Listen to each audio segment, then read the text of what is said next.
We're going to be going over the bones and the features of the bones of the skull today. So this right here, this is the frontal bone. To the side, you have the parietal bones. The parietal bones are divided from one another by our sagittal suture, and then from the frontal bone by the coronal suture. Under here, you have your occipital bone, and it's divided by the parietals with the lambdoid suture. Over here, you have the temporal bone, and the temporal bone has the squamosal suture. Right here, you have your zygomatic bone. Then inside here, you have your lacrimal bones and your nasal bone, your vomer bone, your maxilla, your mandible. Inside, you can see this is our sphenoidal bone, as well as here you can see the ethmoid bone. So when we look at this bone, we have some features that we want to point out.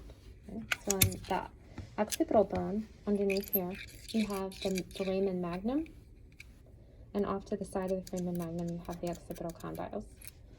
In the temporal bone, you have this section right here where the mandibular condyle fits into. This is called the mandibular fossa.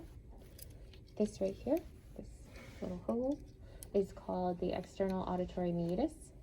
So your mastoid process, your styloid process, and then your zygomatic process right here reaches out to touch the zygomatic bone. Then you have your jugular foramen and your carotid canal. Here.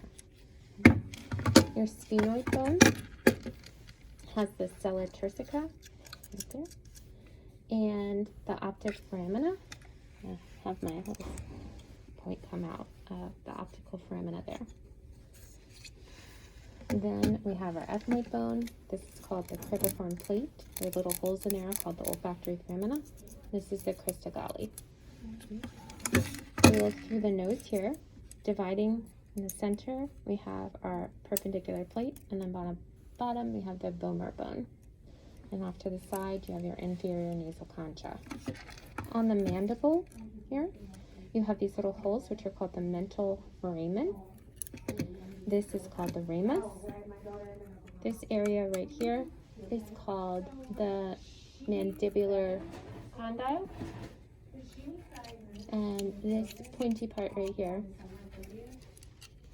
is called the coronoid process. Okay. On the back side, right here, you have your mandibular foramen. Okay. Underneath here, you have your palatine bones.